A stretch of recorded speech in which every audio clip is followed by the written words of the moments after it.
Ẹ káàbọ̀ sí orí ìkànnì yìí, ẹ jẹ́ ká farabalẹ̀. Ṣé rí àwọn fídíò yìí a máa play fún yín níbi tí wọ́n ti tú pẹrẹpẹrẹ àṣírí. Ẹ ti mọ̀ wípé táwọn ò bá rí báyìí, àwa kì í sọ ìta bá sọ gan. A jẹ́ pa ti ṣèwádìí kúlẹ̀kúlẹ̀ pé ṣé òtítọ́ ni ọ̀rọ̀ yìí kó tó di pé a mú wá sórí ìkànnì yìí fún ẹ̀yin olólùfẹ́ wa láti máa jẹ ìgbádùn gbogbo bó ṣe ń lọ lágbo òṣèré pátápátá. Ẹ wò ó ká má fi ọ̀pá pọ̀lọpọ̀lọ péjọ ẹ̀yẹ ká sojú abẹ́ kó. Ní obìnrin ló wà ní ìdí ikú Ogogo, gbajúgbajà olórin. Àwọn kan ní àwọn àgbà ló wà ń bẹ̀, àwọn ṣà ń sọ lóríṣiríṣi. Ẹ ti mọ̀ wípé táwo bá ti rí lórí ìkànnì yìí, àwọn ò ní sọ o, ìta bá sọ gan, á ti ṣèwádìí kúlẹ̀kúlẹ̀ pé ṣé òtítọ́ ni ọ̀rọ̀ yìí kó tó di pé a mú wá sórí ìkànnì yìí fún ẹ̀yin olólùfẹ́ wa láti máa jẹ ìgbádùn rẹ̀. Ṣé rí fídíò bàbá wa Wíkoko tẹ̀ ń wò lókè náà? Bàbá wa tú pẹrẹpẹrẹ ìdí àti ibi tí kú olóògbé ti wá tí a mọ̀ sí gbajúgbajà Ogogo. Ẹ̀yin èèyàn mi, ẹ wò ẹ ká kọ́kọ́ gbọ́ ti bàbá wa Wíkoko náà káwa náà tó sojú abẹ́ǹkó. Ọmọ amúrin kan dọ́gbọ̀n agogo mo ké nílé ajérò ọmọ ògbójúkọ̀rọ̀ jàjálẹ̀ gbogbo wárangó àga àmọ́ta èdè gbogbo ọlọ́jà mẹ́rẹ̀ẹ̀rìndínlógún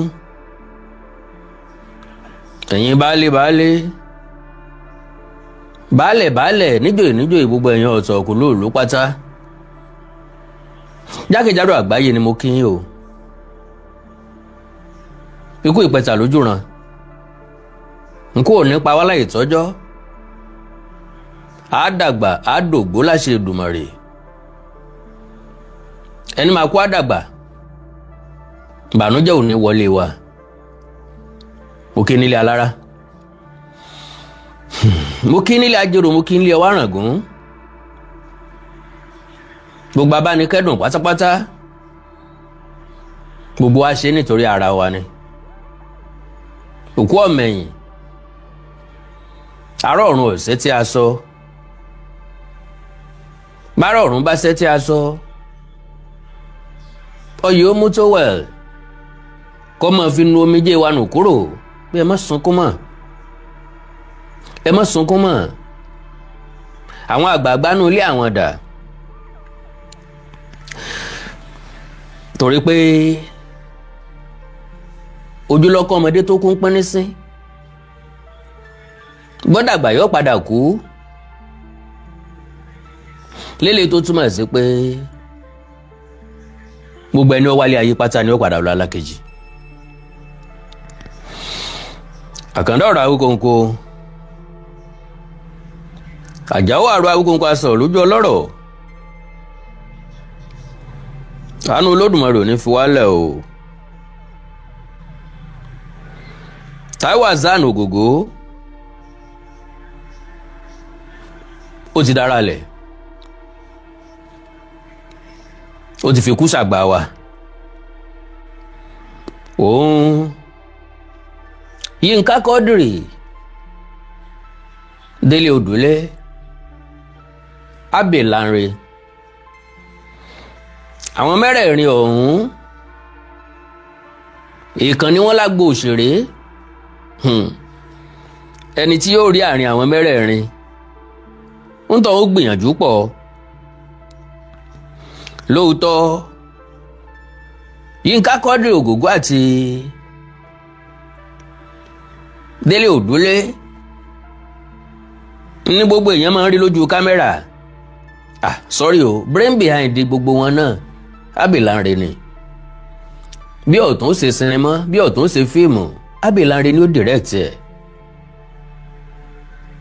Ó ní ẹ̀ka tí Ọlọ́run pín gbogbo wa sí. Ó ní ẹ̀bùn àmútọ̀run wa kálukú wa. Àwọn kan dá sí cinematography. Wọn ò fẹ́ràn kí wọ́n wà lójú kámẹ́rà, wọ́n dẹ̀ ń ṣe dáadáa ju ẹlòmíì tó wà lójú kámẹ́rà lọ. Cinematographer ni wọ́n. Àwọn ni máa ń lo kámẹ́rà. Àwọn kan wọn ò ṣe ju sáǹdé lọ. Àwọn kan wọn ò tàn jóná lọ. Light la máa ń pè wọ́n. Àwọn kan ò ṣe ju makeup lọ nídìí tíátà wọ́n sì ń jẹun dọ́là. Àwọn kan ò kúrò nídìí costume lásán làwọn mọ̀ nípa rẹ̀ wọ́n dẹ̀ ń jẹun dọ́là. So àwọn mẹ́rẹ̀ẹ̀rin ọ̀hún àwọn mẹ́ta nú àwọn mẹ́rẹ̀ẹ̀rin ẹgbẹ́ ni wọ́n irọ́ ni wọ́n ṣùgbọ́n wọ́n ní ọ̀wọ̀ àti àpọ́nlé fúnra wọn. Yínká Quadri gba ọjọ́ tàbí ọ̀sẹ̀ tàbí oṣù lọ́wọ́ Ògògó ọmọ Kúlódò. Ògògó ọmọ Kúlódò gba ó dín díẹ̀ lóṣù kan lọ́wọ́ Délé Òdúlé, ṣùgbọ́n àwọn mẹ́tẹ̀ẹ̀ta you will surely love them, you will always love them because possess different qualities. Ṣé ẹ gbàgbé nígbà tí mo wá lánàá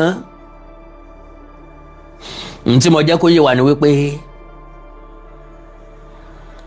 lẹ́yìn ọmọ ìyàwó ẹbí Ògògó Yínká Quadri ni yóò tún mọ̀ lára jù láàrin gbogbo wọn because oníkangun ló nìkangun a máa súnmọ́ra ẹni jura wa lọ. So like I said 85% Ògògó ó ti wọ káàlẹ̀ lọ lónìí. Mùsùlùmí ni, olùjọ́sìn olùfọkànsìn tòótọ́ ni Táíwò Hassan Ògògó. Òru òní ni wọ́n ti gbé òkú ẹ̀ dé ìlú ẹ̀ Ìlaró. Aago 10 ni wọ́n ti bẹ̀rẹ̀ ètò ìsìnkú. Ká ní wọn ò tètè sin Ògògó láago 10 ìlú Ìlaró ìbágbàlejò kò ṣẹlẹ̀ rí. Kò sí ọ̀nà tí wọ́n bá gbé gbà káàkiri orílẹ̀-èdè Nàìjíríà ńlá àwọn èèyàn bá ti wọ̀lú Ìlaró wá, ṣùgbọ́n àpò tí wọ́n fi ìsìnkú ọ̀hún sí kò jẹ́ kó rọrùn fọ́pọ̀lọpọ̀, ṣùgbọ́n wọ́n mọ́nítọ̀ ẹ̀ back to back bí ètò ìsìnkú ṣe lọ. Yínká Quadri wọ́n láti bójútó náà.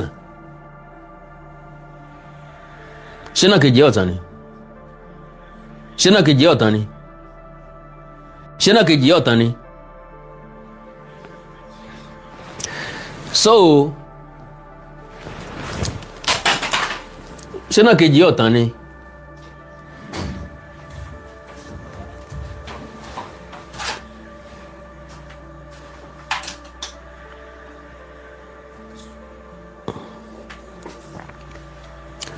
So, like I said,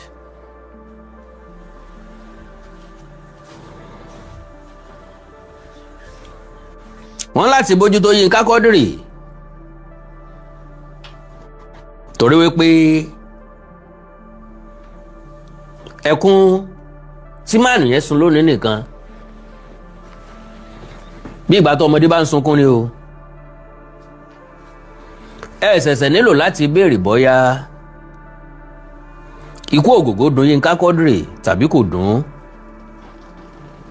So kò sẹ́ni tí ń bẹ́ẹ̀ bẹ́ẹ̀ lónìí tí ò bomi ẹkún lójú bí èèyàn dorí ahun bó bá débẹ̀ yóò sunkún fa, kì í ṣe nítorí nǹkan méjì. Kò sẹ́ni ó rorú ẹ̀ sógògó ni why ó yá jù ní ti ń tẹnu kálukú jáde nìyẹn. Gbogbo àwọn òṣèré ló lùbẹ̀ pa, kò sí tí wọ́n ó ṣe jù bẹ́ẹ̀ náà lọ. Àkàndọ̀rọ̀ àwí kòǹkò, ẹ gbọ́ mi dáadáa, kò sí tí wọ́n ó ṣe jù bẹ́ẹ̀ lọ torí pé oníkìlà kí bá ń gbọ́rọ̀ láàfọ̀rọ̀ lọ, bó Ògún bá jí wọn àfọ̀rọ̀ ẹnu tí wọ́n làdó. Gbogbo ọ̀rọ̀ tí bá ń du akèrègbè odò ni ó tú fún. Kò sẹ́ni ó mọ ojú tọ́mọ̀dí òjò láìsí sàn. Èèkàn ńlá lọ láàrin wọn. kọ́lọ́run ó mọ́wọ́ òbí dúró.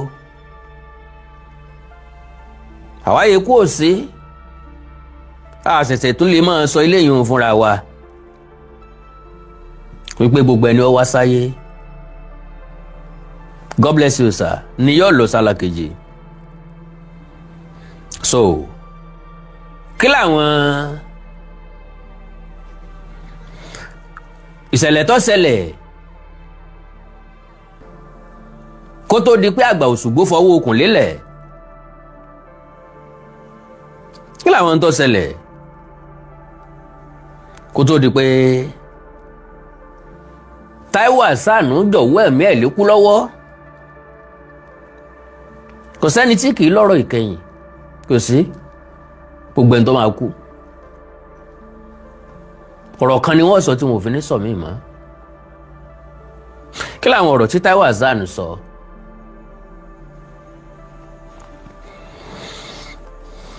ó níyàwó ni kò níyàwó ni, ìyàwó ń bẹ nílé ẹ̀, ìyàwó ò sí nílé ẹ̀.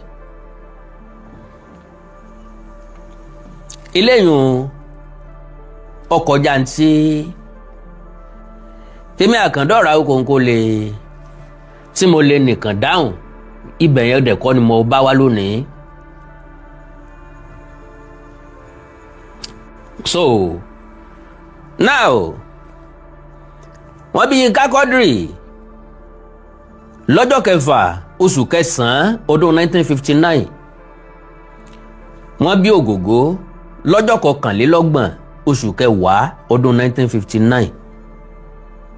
wọ́n bí Délé Òdúlé lọ́jọ́ 23 oṣù kọkànlá ọdún 1959. ṣe rí i pé ó wà coincidental. ọ̀rẹ́ mẹ́ta tí wọ́n dọ̀jọ́ jẹ́ ẹgbẹ́, elétò bí Ọlọ́run ò sí, Ọlọ́run mọ bí ṣe é tó bẹ́ẹ̀. tá a bá jọ jẹ́ classmate,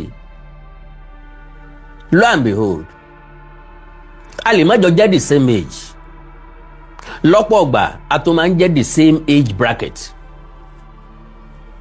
torí pé wọn ò bí àánú ilé kan náà. tí wọ́n bá bí àánú ilé kan náà láì kìí ṣèbejì àlèwá lọ́jọ́ kan náà, wọ́n bí ìbejì gan ìkan kọ̀ọ̀kan jáde kíkejì ò tó tẹ̀lé, tó dandan ní ká jura wa lọ.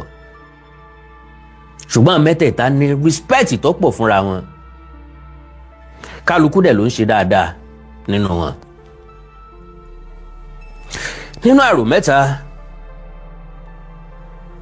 ìkan ti fà wọn tó kù lẹ̀ lọ, kò séyìí tó yẹ kó kú nù wọn, kò sí rárá, torí pé gbogbo wọn ni baálé ilé, gbogbo wọn ni breadwinner. ẹ dákun ẹ bá mi share program yìí, mo fọlọ́ ń bẹ̀ yín ni, mo bẹ̀ yín ni, mo bẹ̀ yín ni, mo bẹ̀ yín ni, mo fọlọ́ ń bẹ̀ yín. mi ò tó yín bẹ̀ níṣẹ́ o, ẹ dákun ẹ bá mi share rẹ̀ ní ní wáyé tì. so Táíwò Àsánù Ògògó kìí ṣe rọ́mọ́ kìí ṣàwàdà mọ́, ó ti wọ́ káàlẹ̀ lọ lónìí, ikú bàṣírí ẹ̀dá. nígbà tẹ́mi àtẹnìkan sọ̀rọ̀ lónìí, nígbà tí wọ́n sọ̀rọ̀ torí pé ń tọ́gbẹ́nu gbogbo èèyàn káàkiri ìlú lónìí, ọ̀rọ̀ Ògògó ni. wọ́n á sọ fún tọ̀hún pé lóòótọ́ gbogbo aládágbádá kú, pàpà síbẹ̀síbẹ̀ náà kò sẹ́ni tí fẹ́ kú láàrin wa. mo wá ní bí ó ṣe sẹ́ni tó fẹ́ kú láàrin wa ń ǹjọ́ nítọ́ mọ̀ wípé ikú nìsinmi. nínú sinimá kan wọ́n kọ lórin, ẹni tí kú nísinmi, ẹni tí kú nísinmi ooo, ẹni tí kú nísinmi. bá mi mú gbà kò ṣeé wí mọ́, bá mi má wò kò ṣeé sọ, ọjọ́ àbá tí kò nìyẹn dópin. ẹni tí kú nísinmi, ẹni tí kú nísinmi ooo, ẹni tí kú nísinmi. kò sẹ́ni tó fẹ́ kú, ṣùgbọ́n lọ́jọ́ tí ẹ̀dá bá ti kú, ọjọ́ náà nísinmi ti dé. wàhálà ilé ayé òkun Ògògó mọ́, ẹnìkan ní ó wọlé ìdìbò ní 2027 kò kan Taiwo Hassan mọ́. Iye kan làwọn ọmọ iléèwé ń san ní Redeemer University kò gún ògògó. Ráìsì tí wọ́n o kò kán mọ́. Wọ́n fowó kówó epo, wọ́n yọ owó kò lórí owó epo, kò sí ntọ́kàn ń bẹ̀. Wọ́n ní mọ́tò pẹ nìkan lójú ọ̀nà ibì kan kò kan ògògó mọ́, ìkáyàsókè ò sí fún mọ́. Ó ti sinmi. Because kálá ìkú ni kálá èèyàn kì í kú ni tàbí kálá rọrùn fáwọn èèyàn kan láti má kú rárá. Èèyàn bá pọ̀ nílé ayé o. Iṣẹ́ àkọsí ẹ̀dá tá a bá kọ́kọ́ máa ṣe nílé ayé òun ni láti ṣiṣẹ́ dé ọ̀nà tá a fi ní jáde láyé. Ẹ̀yin dájú àti mọ́mì mi, ẹ má jẹ́ kí n gbà àkókò yín rárá. So now mo rí àwọn àpilẹ̀kọ kan tí wọ́n kọ́kọ́ kà kí n tó sọ̀rọ̀ àsọkàn yìí. Alhaji Taiwo Hassan Ogogo worth anything ní dáadáa. Ogogo worth anything ní dáadáa. Ẹnu mi gbé yan gan, mo lè sọ̀rọ̀ dáadáa nígbà tí mo dórí program yìí ni. Torí pé Ogogo worth tribute. Látàárọ̀ kùtùkùtù lónìí mo ti kò sí. Ẹ̀yin náà sáré wíwì tí mo ṣe ó ń bẹ lórí ìtàkùn ayélujára. Bẹ́ẹ̀ bá kúrò lórí ètò ẹ̀ lọ wò Láwíkóńkó TV, ó sì wà Láwíkóńkó tẹlifíṣàn lórí Facebook. So ẹni ní as we mourn the painful loss of late Taiwo Hassan, ẹ jọ̀ọ́ torí Ọlọ́run, let's pay close attention to Sayinka Quadri, Daddy Dele Odole, and the others in the Nollywood. Let's keep them in our prayers and watch over them during this delicate period. You won't truly understand why until you read this post to the very end. Reason yẹn tọkàn mi fi mú wá. Here comes the write-up of a man whose impact remains unshakable, unforgettable, and unbeatable.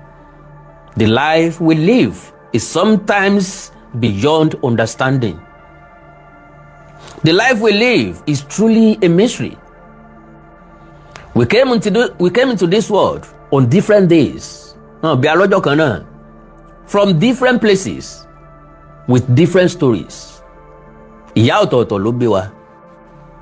Gbogbo àwa tá jọ pàdé níbi tá ti jọ ṣiṣẹ́ lónìí, gbogbo àwa tá jọ pàdé nílé ìwé, gbogbo àwa tá jọ lọ sáàfù, gbogbo àwa tá jọ ṣiṣẹ́ níbì kan náà. We came from different places, from different wombs. Lọ́pọ̀ ọgbà ńgbà tí ọ̀rẹ́ bá di ọ̀rẹ́ ìmúmú la máa wí pé a friend or a brother from another mother. Ńgbà tọ́rẹ́ bá jinlẹ̀ la wí bẹ́ẹ̀. Ọ̀gbọ́n Yorùbá ní ọ̀rẹ́ ní dẹgbẹ́. Oríṣiríṣi ẹgbẹ́ tán máa ń pè ní ọ̀rẹ́ dẹgbẹ́. Ọ̀rẹ́ ni wọ́n jọ ń ṣe tẹ́lẹ̀tẹ́lẹ̀ kí wọ́n tó pé ẹja dẹ́gbẹ́ ilẹ̀. Gbogbo àwọn tó dẹ́gbẹ́ sọ̀rọ̀sọ̀rọ̀ lẹ̀ Fiban pẹ̀lú Gbénga Adébóyè ló initiate ẹ̀ ẹja dẹ́gbẹ́ kan lẹ̀ fún àwa sọ̀rọ̀sọ̀rọ̀ náà fi dá Fiban lẹ̀. Àjọṣepọ̀ ìfẹ́ tí ń bẹ láàrin wọn ló jẹ́ kí wọ́n ronú débẹ̀. Àjọṣepọ̀ ìfẹ́ tí ń bẹ láàrin àwọn mẹ́rẹ̀ẹ̀rin tí mo dárúkọ kò ṣeé kó. Ẹni tó sì karùn-ún ńlọ dàbí ìyá wọn òun náà ni Mama Rainbow. Ní tí mo mọ̀ ni mo ń sọ. Ìyá Rainbow is like their biological mother. Bó bá gbọ́ pé nǹkan ṣe kan nu yóò mọ̀ gbọ̀n káàkiri ni màmá yẹn. Kẹ́dákun o, nǹkan ò gbọ́dọ̀ ṣe Táyé o, nǹkan ò gbọ́dọ̀ ṣe Yínká o, nǹkan ò gbọ́dọ̀ ṣe Délé o, nǹkan ò gbọ́dọ̀ ṣe nìkankan lójú màmá yẹn. Wọ́n máa ń sọ pé abiyamọ ni ìyá Rainbow. Òun kọ́ ló bí wọn o, ṣùgbọ́n ó pọ̀n wọ́n sẹ́yìn kí ìyá yẹn náà mọ̀ fọjọ́ lọ́jọ́ lọ. So, with different stories, yet somewhere because gbogbo wa compliment ara wa nílé ayé ni. Mr. Samson Olasokanmi mi ní wáyé, God bless you sir. Era sticker fún mi mo appreciate ẹ. So a wá láti wá compliment ara wa. Ẹ gbọ́ mo yín sọ. A wá láti wá compliment ara wa. Let me tell you a true life story. Àwọn ọ̀rẹ́ kan ń bẹ tí wọ́n máa ń wá àṣìṣe ọ̀rẹ́ wọn, tí wọ́n máa ń wá ibi tí ọ̀rẹ́ wọn ó ti ṣubú. Ọ̀rọ̀ ní fa ọ̀rọ̀ ní tẹ̀tẹ̀ ní tó sojú èmi lè yé.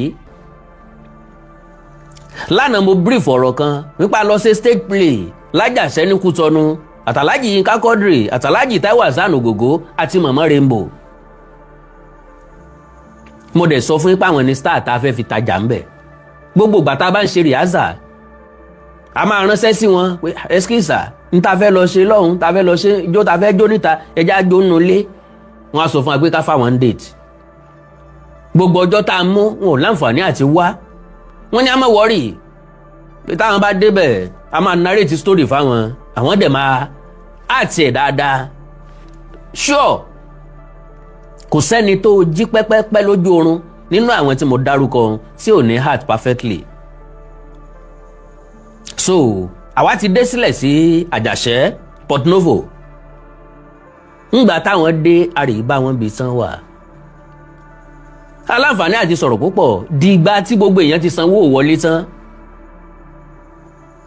Ẹ̀yìn stage náà ti ń béèrè pé kí la fẹ́, kí ni story yẹn dálé lórí, kí ni táwọn máa ṣe.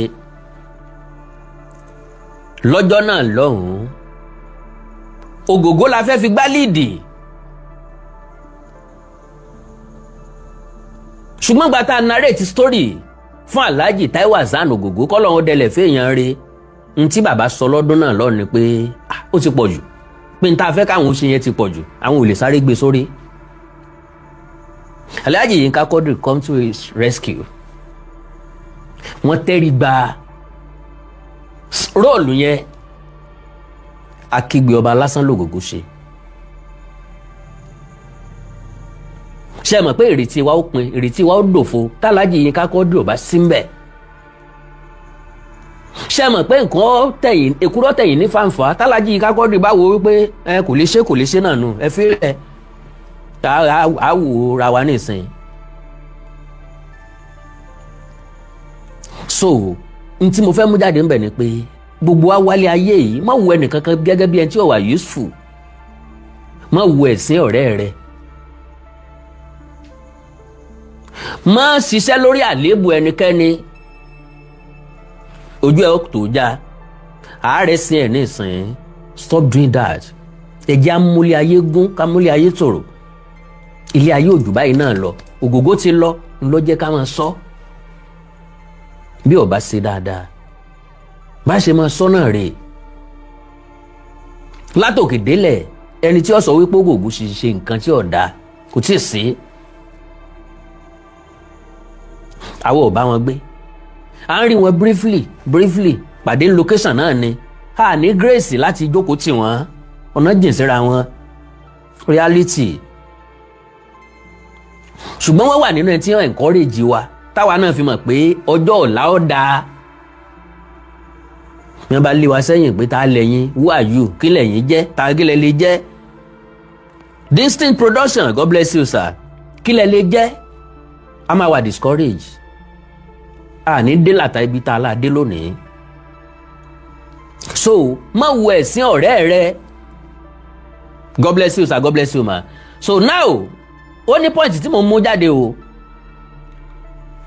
Now with different stories, yet somewhere along the streets of life, destiny brought us together, and strangers became friends. Friends became family. Mr. Tunde Okoli ẹni mọ bójú ọmọ, God bless you sir. And family became an inseparable part of our existence. Gbogbo àwọn tẹ́ ẹ ní lọ́rẹ̀ẹ́ lónìí, gbogbo àwọn tẹ́ ẹ jọ ń ṣe lónìí, gbogbo àwọn tí mò ń bá ṣe lónìí, gbogbo àwọn tí mo ní lọ́rẹ̀ẹ́ lónìí, a plan ẹ̀ka tó kú òǹlé pé a pàdé wọn o, kí n sọ pé mo ń jáde o, ń pàdé ẹnìkan o, bọ̀sún ni yóò máa jẹ́ ọ̀rẹ́ lásìjọ́ máa ṣe rárá o. nǹkan kan ló mú wa pàdé. Yorùbá ní ẹni ní mú ní mọ ní èèyàn ní mú ní mọ nìyàn. Ìyá mi ló mọ bàbá mi. Wọ́n wá ní ọ̀nà méjì lẹ̀dá tí ń pàdé láyé. Ọ̀nà méjì lẹ̀dá tí mọ́ra. Bàbá pàdé ń bí ìjà, á pàdé ń bí eré. Bàbá pàdé ń bí eré, á pàdé ń bí ìjà. Ibì kan lọ̀rẹ́ ti máa ń bẹ̀rẹ̀. Ọ̀rẹ́ wá dùn ju ọ̀tá lọ. We interacted. We shared dreams. Bá a ṣe ń pàdé nù o. We ventured into the same businesses. We built things together. We raised our children with love, unity and harmony. Ìyàwó tó pàdé òun náà, ìyàwó tó fẹ́ lónìí, ìyàwó tí ń bímọ fún ọ, tẹ́jọ́ sùn sórí ibùsùn kan náà, níbi kan lẹ ti pàdé.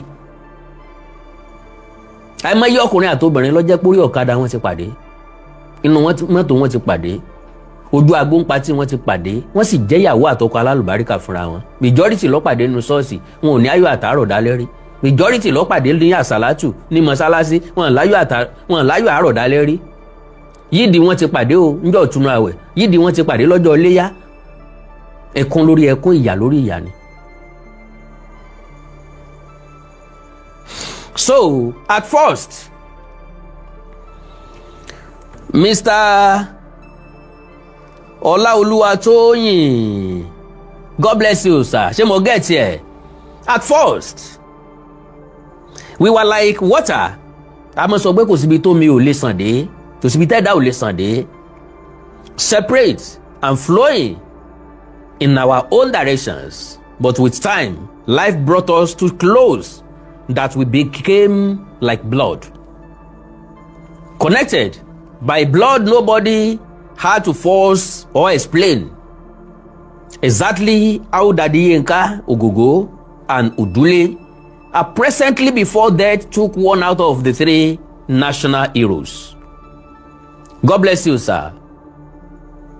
Mr. Bola Oluwatosin, God bless you, sir.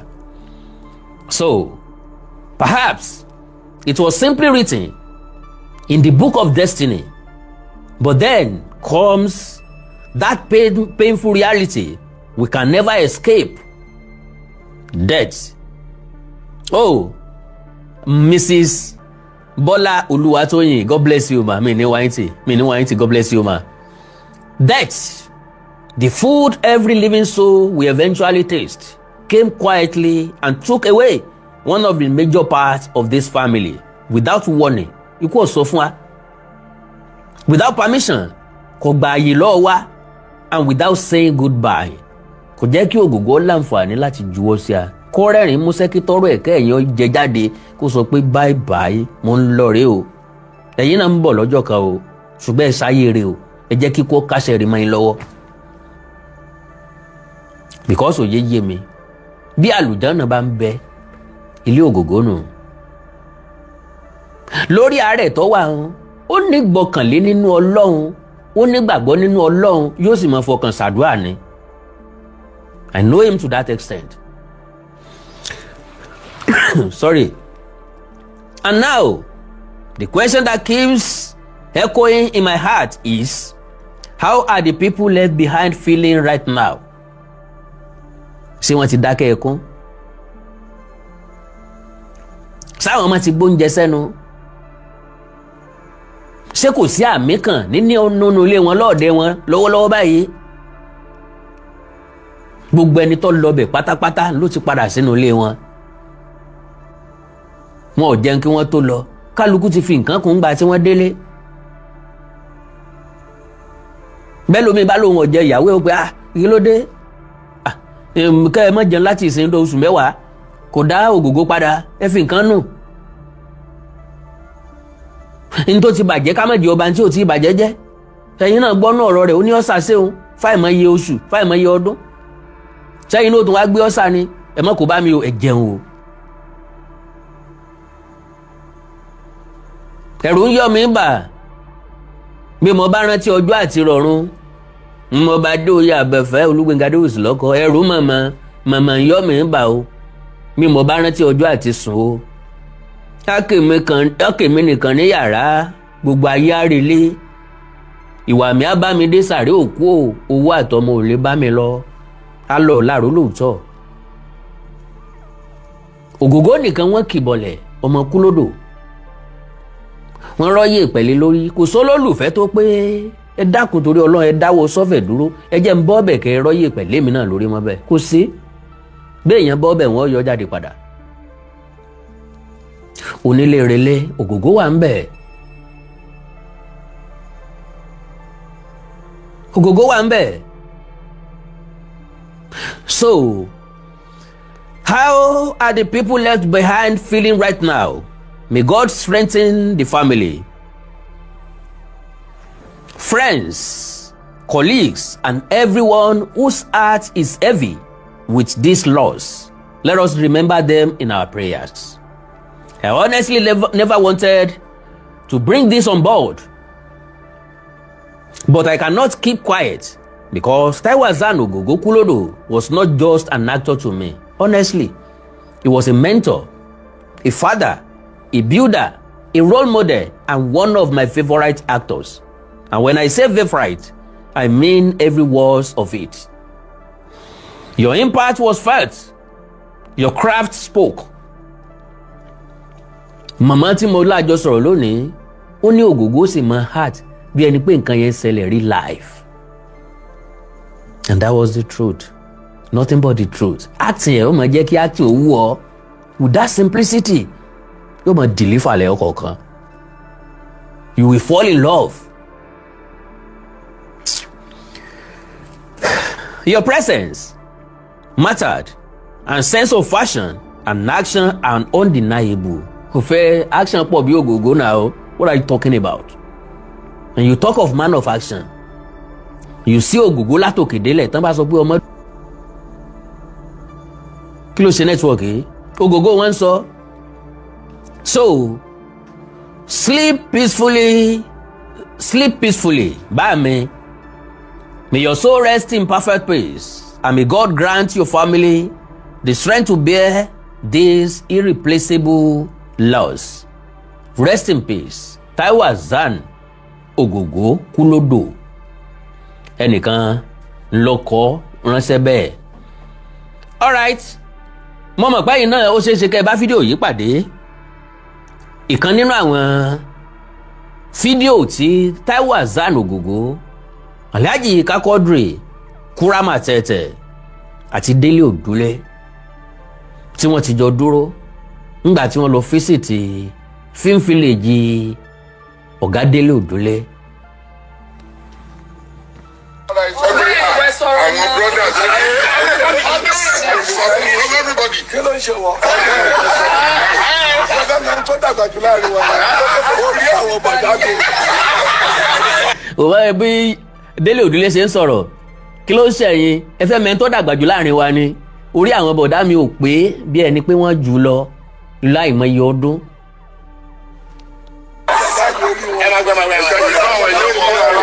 Wọ́n ní máa fi mí pa báyìí. Ògògó nìyẹn. Gbogbo yín ilẹ̀ kéré sí wa. Ẹ̀yin náà dàgbà o. Ọmọ tí àbúrò tó lọ sí òkú ẹ̀gbọ́n ẹ̀ ní òwò. Ó máa burú ẹ̀ dání. Kí ló ń tà láti sọ fún ọ? Nípa ṣe sìnkú èyí. Nípa sìnkú ẹ̀ náà. Òun mọ̀ ẹni tó dúró ẹ̀gbọ́n mi ni. Ó dàrú ìwọ̀n ọ̀jọ̀dé ni. Yínká Quadri ló náwó sí yẹn o. Ìṣègbè ilé 23 good days ni mo fi ju báyìí lọ. Ògògó ní 23 good days ni mo fi ju báyìí lọ.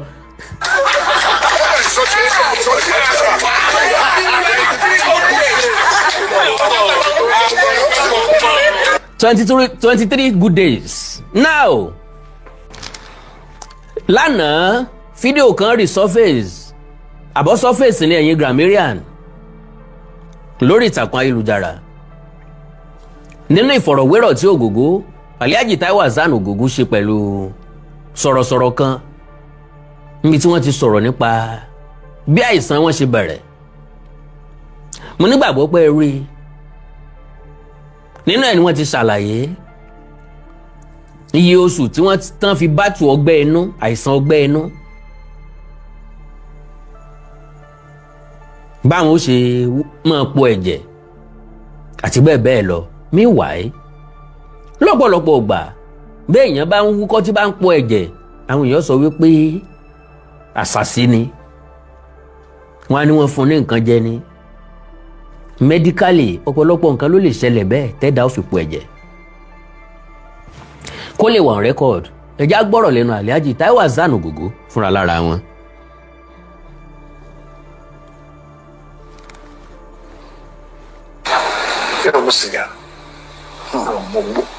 ẹ gbọ́, mi ò mu sìgá, mi ò mu gbó. Ó ní tán bá fò ní ọtí ẹyọ kan, ẹ gbọ́rọ̀.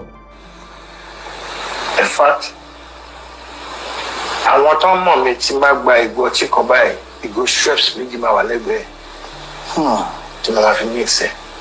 Orí ẹ̀kọ́ yẹn náà máa wà tí lè máa fi mọ́. Kí ni ọtí ṣe lára kókó ẹ̀ ṣe mọ̀ kí ara yá láàrin èèyàn tí ìgbà mú náà rárá kò ṣe kankan ṣe kankan.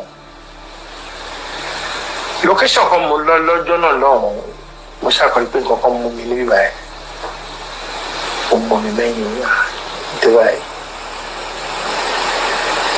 Bàtà wọn fi pé nǹkan bí ìṣẹ́jú márùn-ún mi ẹ̀ fẹ́ comfortable wọn. Tí ó ṣàti jẹ nínú gbogbo kíni ẹ̀ náà wò láìpẹ́ this is cool. Ẹ gbọ́, gbogbo ibi tí ọ̀sà ti jẹ nínú gbogbo kíní ẹ̀ ni wọ́n wò báyìí. Ọ̀sà ti jẹ ìfun ló máa ṣiṣẹ́ pẹ̀lú. Ọ̀sà mi ní wọn àwọn kan ní máa ń lò náà ẹni kan máa ń tí bá ti ní màlẹ́ríà díẹ̀ máa ní nǹkan lo alábòkun àtọ̀sán rẹ̀ wọ́n ní dókítà bá ká ọmọ ìgbà ẹ̀yin náà kó bára yín o ìlú ti ṣẹlẹ̀ gan nílé yìí. Wow. Wọ́n ní tí nǹkan bá ṣe òun kí lóun máa ń lò. Bó ń bá ń ṣe ibà òun ó mu ọsàn wẹ́wẹ́ àtàlábùkún dókítà fi gbé ta. Alhaji ẹ̀yin lẹ kó bára yín gan pẹ̀lú àwọn nǹkan tẹ́ ń jẹ àti tẹ́ ń mu. Níbi tí jẹjẹrẹ ti ráǹfààní àti wọlé nù. Torí pé ọgbẹ́ inú fúnra lára ẹ̀ ó ti níbi tó gan ti jẹ. Ṣẹ́ẹ̀sì mọ̀ pé bẹ́gbò bá ń bẹ lẹ́sẹ̀ elégbò tí ìsín bá ń wọ̀ ọ́ wọ́n á mọ̀ ń pe kinní kan ní tetanus bí nǹkan míì bá ń wọ̀ ọ́. Èyí ó tún nǹkan míì ó tún ṣèyàn láti bí egbò tó mú yàn gẹ́gẹ́ bẹ́ẹ̀ ni tí wọ́n ń pè ní ọ̀sà. Mo bá research nípa ọ̀sà wọ́n jẹ́ kó yé wa wípé ọ̀sà ò kì í dúró sí àbí nípa ọgbẹ́ inú àbí nípa jẹjẹrẹ nǹkan fẹ́ ká máa lákọ̀ ọmọ lórí ni ìyẹn kánsà. Ìwádìí jẹ́ ó yé wa wípé kì í dúró sójú kan. Níbi tó ti bẹ̀rẹ̀ ńlẹ́ kàn máa fi pè é bó bá jẹ́ lungs ni ẹ pé ulcer of the lungs tàbí cancer of the lung. Tó bá jẹ́ liver ni ńlẹ́ fi pè é ṣùgbọ́n lè kú òní kó lọ sí lung, ó lè kú òní lung kó wá sí liver, ó lè kú òun bẹ́ẹ̀ kó tún lọ bòmíì kó tún lọ kidney. Ṣùgbọ́n bí tó ti bẹ̀rẹ̀ ló kọ tẹ́ fi máa pè é.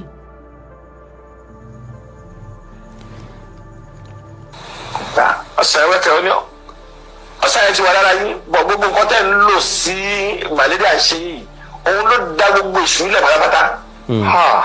Ẹ sà máa lò like almost 6-7 years lórí ààrẹ tá à ń sọ yìí. Ọdún méje tí. 6-7 years lórí ààrẹ tá à ń sọ yìí. Ẹni ó bá rí Ògògó lọ́dún náà lọ́hùn-ún majority ò ní gbàgbọ́ wípé ọ̀tọ̀ ní nǹkan tó ṣe é. Àrùn ìbálòpọ̀ ni wọ́n rò pé Ògògó ní nígbà náà. Ògògó wà forced láti sọ̀rọ̀ ọ̀ta àwọn tó bá mà àsìkò ìgbà náà can testify to it. ń pẹ́ Àkàndá ọ̀rọ̀ Awíkonko máa ti ń sọ. nígbà tí Ògògó máa kúrò nínú àìsàn yẹn ojú ti sọ kalẹ̀ arẹwà ọmọkùnrin ti di jọ́gọ́lọ́. Àsìkò tó Ògògó wá jẹ́bò ní kú ló ń dé. Ó máa ń sọ categorically pé ó lárùn ìbálòpọ̀ o. Àwọn yóò tó máa yín mú náà ní àmì pé kó social media ó lárùn ìbálòpọ̀ wọn tán rẹ̀. Nígbà tó ọmọkùnrin jẹ́bò padà everybody kọ́rọ̀ wọn jẹ àṣé ọ̀sà ni lóòótọ́ bá máa bí odidi ọdún 7 títí màmá bí ẹ̀jẹ̀ ni for good 7 months orí ìjókòó ni mo jẹ́ jẹun. kò lè dọ̀bálẹ̀ kò lè dorí kodò. Allahu Akbar ìwọ rò pé ó ti tán ibi tó gbé worst dé eyín tí mo ṣe bọ̀ láti Mẹ́kà removable eyín ni. lásìkò àìsàn yẹn lo and behold before the sickness ẹ̀yin tẹ́ bá rántí ńgbà náà ẹ mọ̀ bá mi rántí Ogogo ni poster boy Ìdúmọ̀tà nílé movie lọ́dún náà ní gbogbo ìgbà yẹn Ìdúmọ̀tà náà ti ń ta fíìmù Ìdúmọ̀tà lẹ́ẹ̀tì lọ kó fíìmù apart from pé mi wà nínú tíátà mo wà nínú ANTP nígbà yẹn mo tún wà nínú video club mo tún ṣe video club fíìmù tí Ogogo ọba ti sí ń bẹ̀ à ní ra o tó ráwọn èèyàn nígbà lọ́wọ́ àwọn ò ní wò ó Ogogo ni poster boy ní Ìdúmọ̀tà Yínká Quadri ò kí ń jowó ẹ̀ Délé Òdúlé ò kí ń jowó ẹ̀ wọ́n rálé ràǹdí ara wọn support ara wọn ńgbà tára Ogogo yá tán àwọn Yínká Quadri Délé Òdúlé we always ask you for role for Ogogo níbi tí ìfẹ́ ọ̀hún jinlẹ̀ dé tí èèyàn kan kò lè ráàrin wọn kò túmọ̀ sí pé wọn ò ní bára wọn jà o wọ́n ń jàjà fẹ́ wọ́n ó béèrè róòlù f'Ogogo bẹ́ẹ̀ bá pè wọ́n sí location t'Ogogo fi integrate sínú tíátà padà kó tún tó rẹ́sẹ̀ wálẹ̀ padà lóòótọ́ làpá ò dàbí ojú ara mọ́ ṣùgbọ́n kó tó dìgbà náà ọ̀pọ̀lọpọ̀ òṣèré orí ìtàgé tó kéré ńgbà náà ló ti dìde ṣùgbọ́n torí pé àwọn èèyàn kan ń bẹ tó jẹ́ pé 20 ọdún tí wọ́n bá tilẹ̀kùn ìjọ́kíjọ́ tán bá tó ṣílẹ̀kùn wọn jáde padà wọn ó tún tàbí anybody lọ.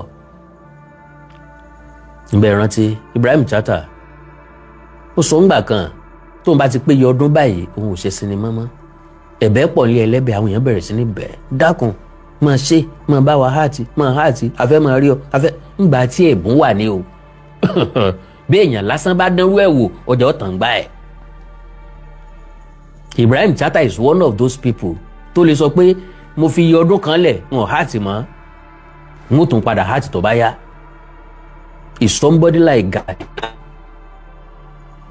Guardiola coach Barcelona ó gba 14 trophies within 4 years wọ́n ní kó tẹ̀síwájú ó ní no ó ní I am exhausted I want to have a sabbatical. Gbogbo klọ́ọ̀bù ní ń pè máa ń bọ̀ á fún iye báyìí á san iye báyìí fún ọ wọ jẹ́ béèrè iye tó bá wù ọ á fún black check. Ó ní rọ̀ òun fẹ́ sinmi ní sẹ́ẹ̀. Ó lọ sinmi lọ́dún kan. Àbájáde ìsinmi ó gba Germany lọ ó lọ coach Bayern Munich. Kò rí Champions League gbà ń bẹ̀ ṣùgbọ́n ó gba league fún wa kó tó kú. Kí ló ṣe network yìí báyìí torí Ọlọ́run. So ẹja gbọ́rọ̀ Ogogo tán.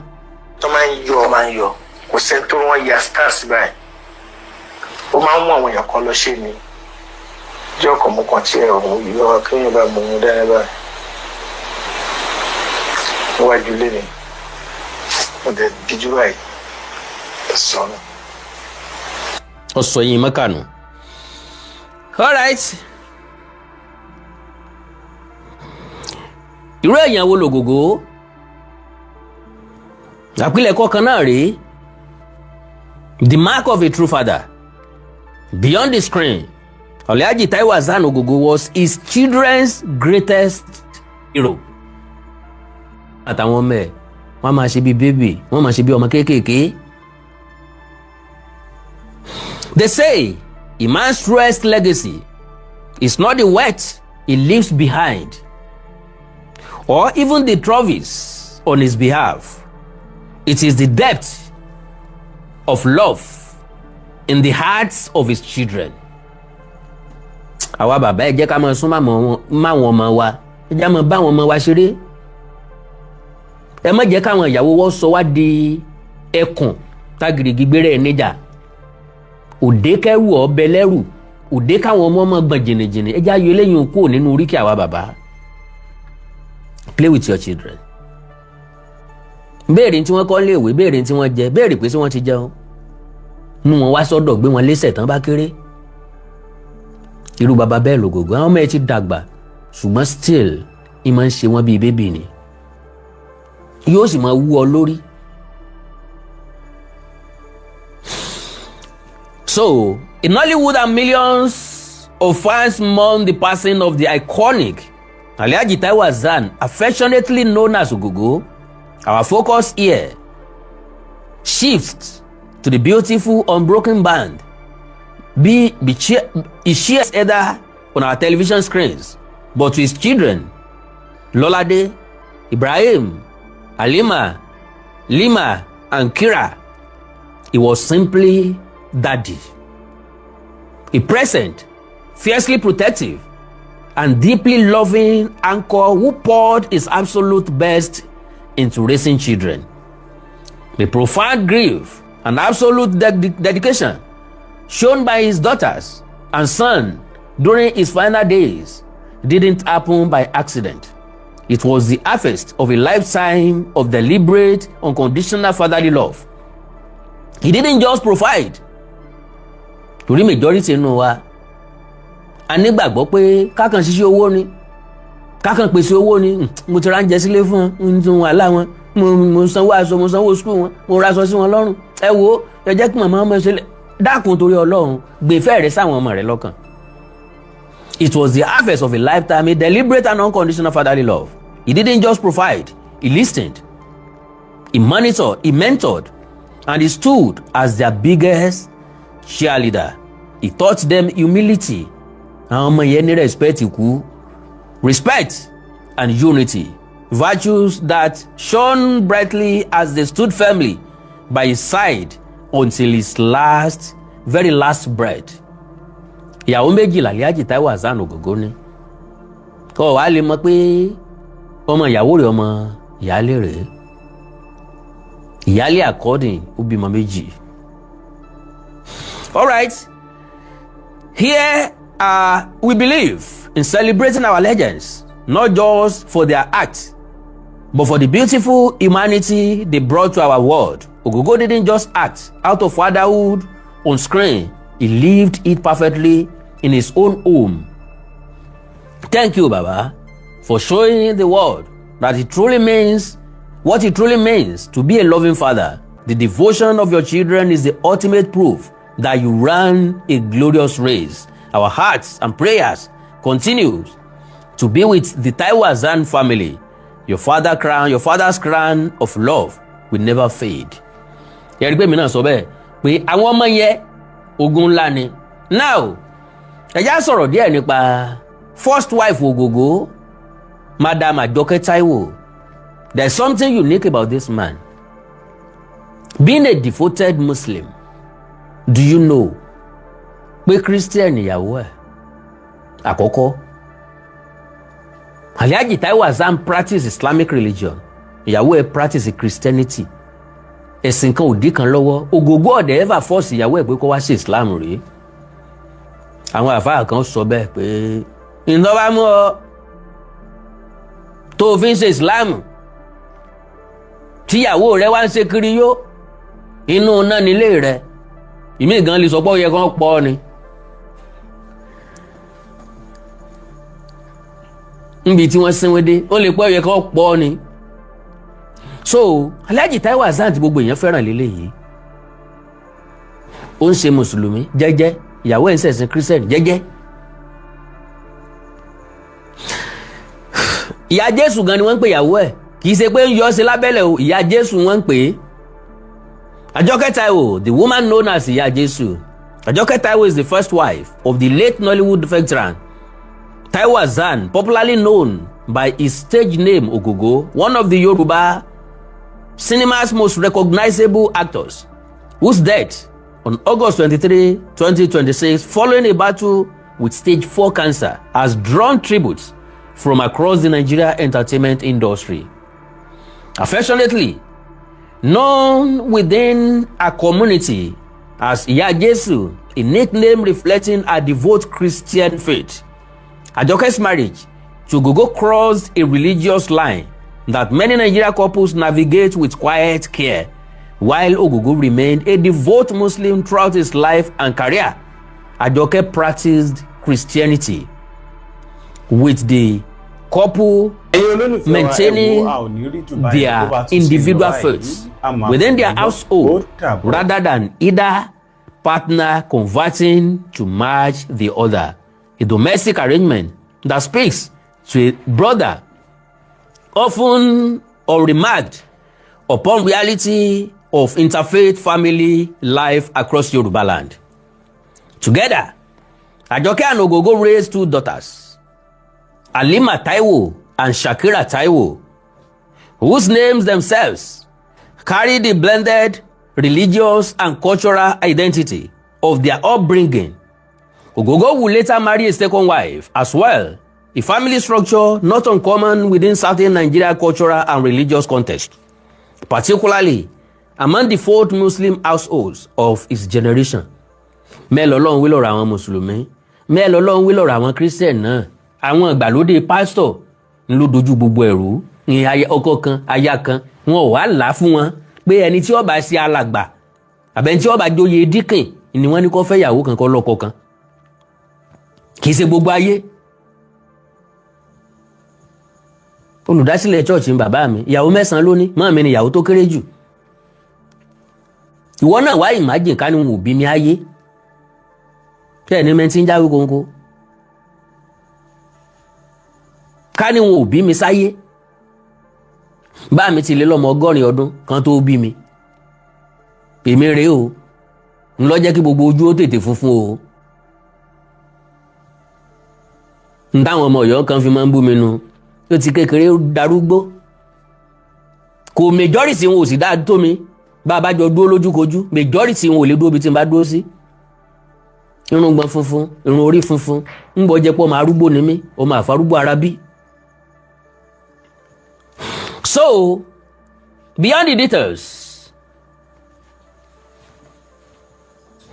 Ajoke Taiwo has largely remained outside the public eye, in contrast to her husband, who spent over 4 decades as one of the most visible faces of Yoruba language in Nollywood, appearing in landmark films from Oblo in the 1990s through to Anikulapo in more recent years. Much of what is publicly known about her life comes featured through profiles and tributes centered on her husband's career rather than independent coverage of an own. A tribute continued to pour in following Ogogo's passing. Ajoke Taiwo's role as one of the family members closest to him throughout his decades in the industry remains a quiet but significant part of the actor's personal story. Now, ọ̀rọ̀ wá l'Ogogo sọ kàn yín.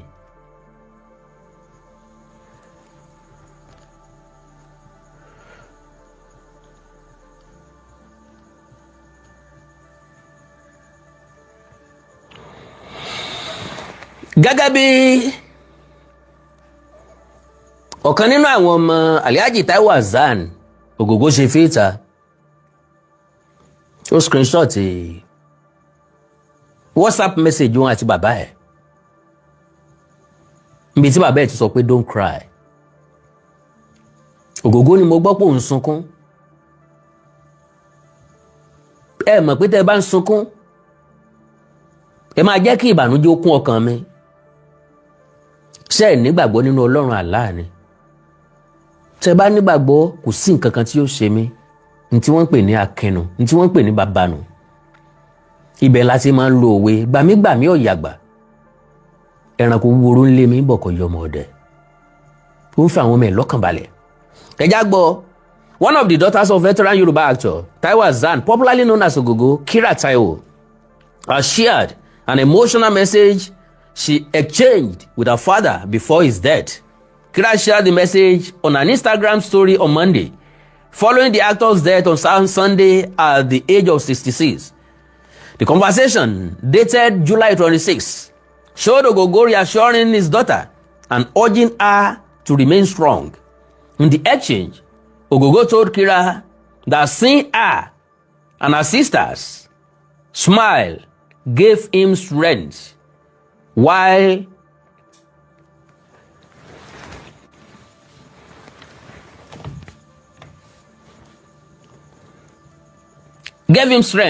urging her not to cry. He said, and I quote, he wrote, and I quote, "How are you? I heard you are crying. Seeing you and your sister smile is making me strong. If you cry, it will make me sad, and I will start to think, Imarono condition tí mo fi ń ṣe." The actor, who was Muslim, further encouraged his daughter to trust in Allah, written, and I am strong. Happen to me, inshallah. If you do, then don't cry, my princess. So, ngbati Kiranda Babe lo ni daddy, I'm not crying. Oh, don't mind Alima. I trust in Allah, sir. I love you very much. Ogogo de Dalo, love you too, my princess. So, ilé ayé, ilé asán, ilé ayé òmúlẹ̀ mófo, ilé ayé ilé yìí kìí ṣe àwa lọ o. Gbogbo ẹni ó wálé ayé ní ọ̀lọ́ alákejì o. Gbogbo àtàrí tí ń wọ̀run mọ̀nà ní ọ̀wọ́lẹ̀ sùn o. So, gbogbo ọmọ kóòtù jíire bí ilé lóko lódò lẹ́yìn odi. A kú ara fẹ́ra o. A kú àsẹ̀yìndè yẹn wa tó lọ. A ní fi rú ẹ̀gbá lágbára Ọlọ́run. Ẹ ní fi kú sí gbore yín o. Àwa náà ò ní fi màtí ìgbà tiwa o. Láwíkóńkó TV lórí YouTube, ẹ rè wo fídíò ewì tí mo fi ṣe tribute fún olóògbé Alhaji Taiwo Babatunde Hasan Ogogo ọmọ kúlódò, ọmọ wọn nílùú Ìláró ní Yewa. Àánú Olódùmarè ní fi wọ́n sílẹ̀ o. Ẹ like, ẹ follow page mi lórí Facebook, Awíkóńkó Television, Awíkóńkó Television. Ẹ subscribe sí YouTube channel mi, Awíkóńkó TV, Awíkóńkó TV. Bákan náà, ẹ máa bá ń wo Onídèmọdè game show.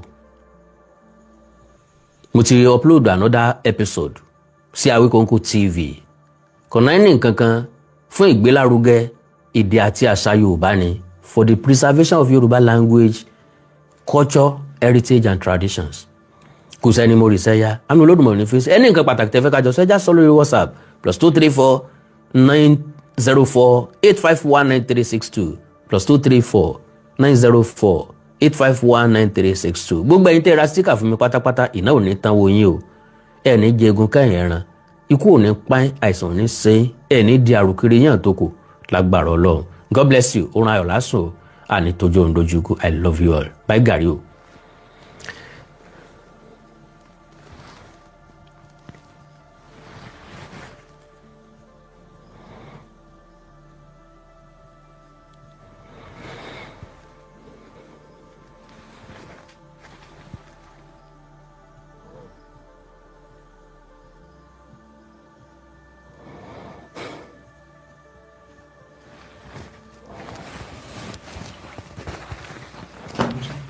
Hey, my brother. Mo rí bẹ́ẹ̀.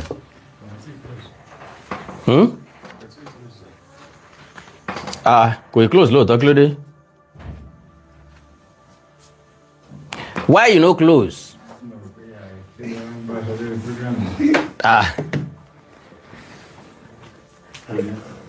Kí ló dé tí o close o? Mo ti wà online o.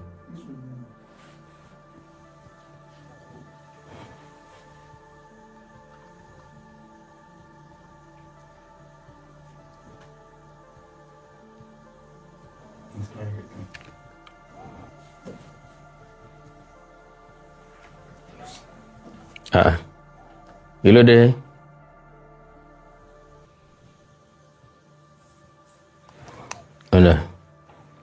A ò ní rí jù báyìí lọ, ó dàbọ̀.